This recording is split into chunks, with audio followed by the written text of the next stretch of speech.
Greetings, beautiful folks.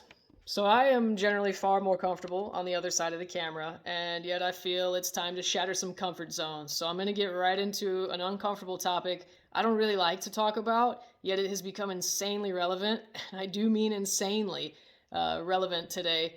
So, here we go. Gender affirming care. So, when I was a little girl, I wanted to be a boy. And for a substantial period of time, I felt really so strongly about this that I would even tell people, I want to be a boy. I wish I was a boy. I really believed this at the time because, in my child's mind's interpretation of societal structure and traditions, boys had the cooler toys and more comfortable clothes and more fun activities. And so I was labeled a tomboy, which never really sat right with me for some reason. I guess I've always been a bit turned off by labels. But the bottom line is, my desire to be a boy had nothing at all to do with sexuality because I had no concept of sexuality at that stage of my development.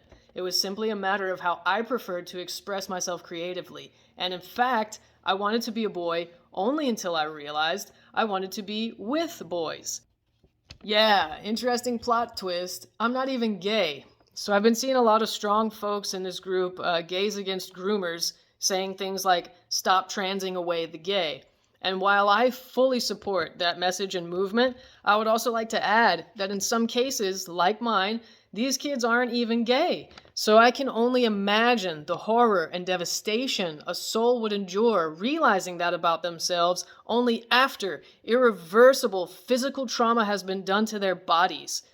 My phase of wanting to be a boy may have lasted years, and it was a phase nonetheless.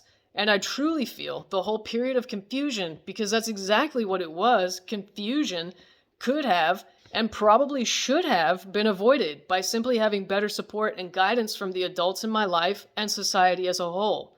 Now, I know my family did the best they could, and frankly, I also know we can do better, and we should expect better. The law of gender in the ancient Hermetic teachings explains that in each of us exists both the divine masculine and feminine energies, and our spiritual well-being depends on a state of harmony between those two. Young girls and boys who already possess that beautiful self-awareness, which allows them to tap into the androgynous qualities of their souls, should be nurtured and encouraged to do whatever they want to do, short of causing harm, and to explore themselves with genuine curiosity.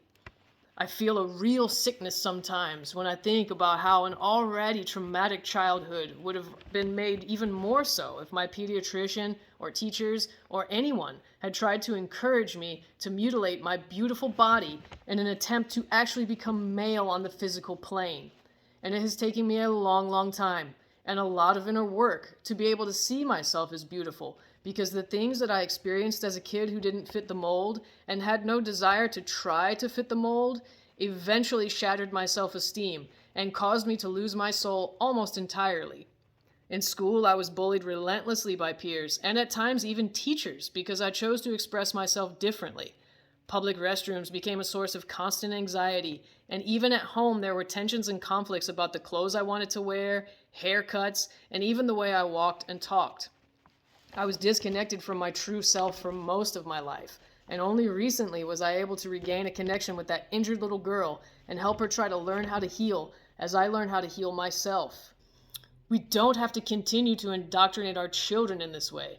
We could end the cycle of generational suffering right now, and yet I see us going in another direction, with the horrific agendas and devastating toxic chemicals being pushed on the vulnerable youths. I thought it was bad enough when I was in school and they brought in the tray of fluoride for us to consume once a month. The things that they're doing to kids now is like something out of bad science fiction. We are in an extreme time as a race, and by race, I mean human. We are at a pivotal moment where absolutely anything might happen, and it is so important that we remain clear and grounded in our intentions before the whole thing goes off the rails. Untimely metaphor, perhaps, sorry. Really, though, we need to remember that children can be a guiding light with the capacity to teach us just as much as we can teach them. And sometimes they can teach us even more about how to expand and purify our souls, since they are, in fact, closer to divinity than us in many ways. These extreme times generate enough confusion without us adding to the pile. Anyone who thinks kids have it too easy these days must really lack perspective, because I can't think of a more challenging time for anyone, really. So why don't we focus on making things extremely good? Break down these archaic cookie cutter standards for behavior and step back into our true power as sovereign beings. Because all we're really doing by discouraging creativity and insisting that everyone conform is breeding a bunch of slaves. And I know that word might sting a little, or even a lot. And it's also completely accurate and truthful. Let's remember how to lead ourselves through love, not fear, and stop passing down our traumas like it's some sort of ritual hazing that must be carried on without question. Watch out for the kids. Watch out for each other. And especially, if you have contact with kids attending state-run schools, please try to keep an open and healthy dialogue with them so you know what's going on in their lives and education, and watch out for the insane criminal agendas being snuck in under the guise of progress. Thank you so much for your time and attention, and I love you all.